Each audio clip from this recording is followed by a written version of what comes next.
Queen Kirsten Tibbles is joining me today, and we're going to be cooking a decadent chocolate cake. Well, I say decadent, but it's still light at the same time, isn't it? It is. It's actually a baked chocolate mousse cake, which is gluten-free, which is fantastic, Yep. but it's so easy to make and absolutely decadent. What we're going to do firstly, I'll get you to melt the dark chocolate and the butter just on a bain-marie, or you can do it in the microwave, and a good pinch of that molten sea salt as well. We'll add that in as well. Absolutely. And I'm going to separate 5 eggs, and we're whisking egg whites separately and egg yolk separately. It's important that you don't get any yolk into the white because any of that fat will stop the egg white whipping up. All right, so 5 eggs. 5 eggs, all separated. And this is just on a really, really low heat because we don't want that chocolate to seize if it's too hot. No, that's why bain-marie is good because it's not direct heat. Yep. So it's perfect for chocolate. And you can see I put a little bit of water in there, but not too much. It's not touching the bowl, which means no direct heat. So there's no seizing of this chocolate. It's going to be glossy and delicious. So I just crack the egg, open it up with my thumbs. You can get egg separators where you actually drop it in and it separates it for you. But I find this is the best way. And if you do get any little bits of yolk, I use the shell to just scoop it out. That's the only way to do it. If you use this, when you can use a spoon or you can use your hands, it never works. It's always slippery. It attracts for some reason, and I'm sure there is a scientific reason for it. It attracts to the shell, doesn't it? It does. So go backwards and forwards a few times, trying not to break the yolk. I'm watching you, pressure's on. Where do you get all these recipe ideas from? Testing. Yeah, I just love creating different recipes, concepts, ideas, and chocolate is always great inspiration. Absolutely. So, Justine, if you can start whisking those for me. We've got 2 lots of sugar, which are both the same weight. So I'm going to put the sugar in there. If you can give that a whisk. And I'm going to do the egg whites. So with the egg whites, we're going to add in a teaspoon of cream of tartar. And what the cream of tartar does is it makes the egg whites really nice and creamy. Sometimes when you whip egg whites, they separate. This will keep the egg whites together. Good little tip. So do you want this to be thick and pale? Yes. Okay. The more air we incorporate, the paler it gets. All right, Kirst, well, I'll get whisking on this. You've got the harder one to whisk. It'll take a bit longer. Keep stirring the chocolate as it's melting and make sure that water is not boiling underneath. Just keep it at a simmer. Okay, multitasking.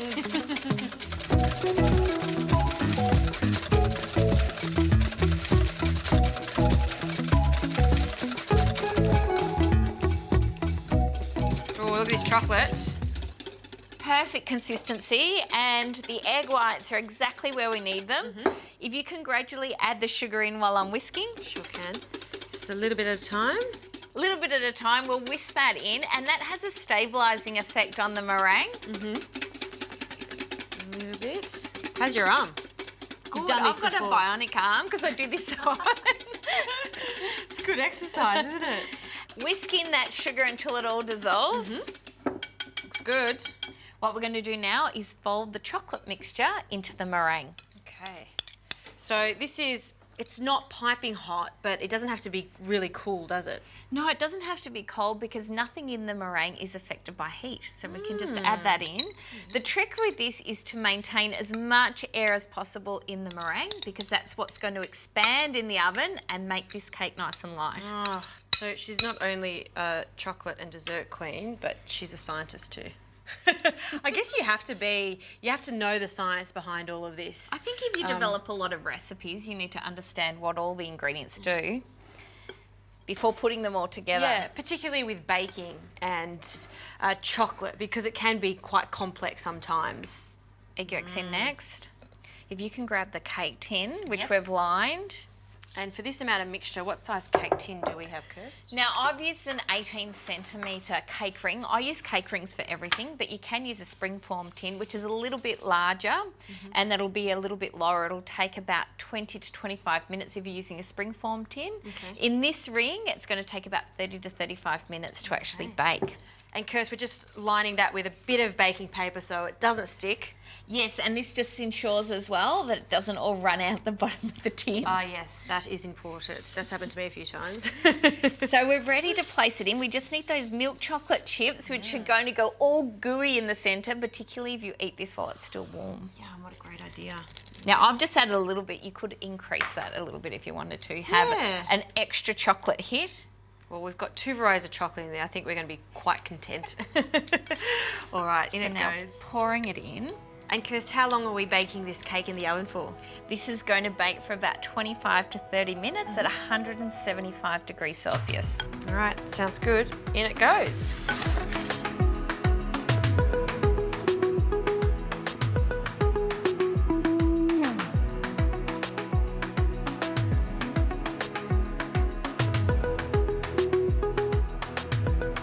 Now, this has come out of the oven. We've let it cool at room temperature. You can put it on a wire rack, but it's fine just on the tray. Isn't it amazing? There's no flour whatsoever. The power of eggs. The power of eggs, yeah, it's a little bit wrinkly because we don't have flour in it, but it's held, it's maintained a beautiful shape, I find. it has, and the taste is so yes. delicious. So we take that paper off the bottom, and you can see with that lining, I've just feathered it. That ensures it just moulds nicely. And that nothing runs out the bottom when we pour the mixture in. That would be a disaster. We'd have a cake half the size. Place that down. Nice.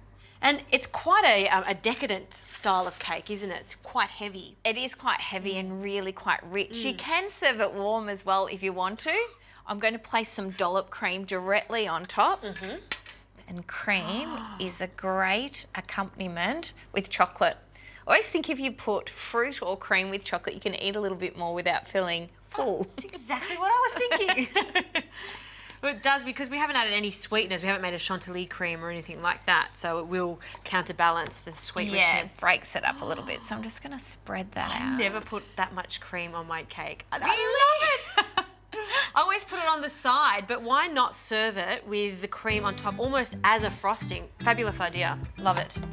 To finish, just a touch of Dutch processed cocoa powder. So this is darker than normal cocoa powder, so it gives us that beautiful rich finish. Just a little bit on top.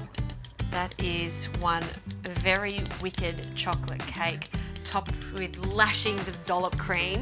And it's actually a cake that everyone can do at home. Very little processes, just as long as you get lots of air in the eggs and use good quality chocolate, you can make Kirst's beautiful chocolate cake. Thank you. Thank you.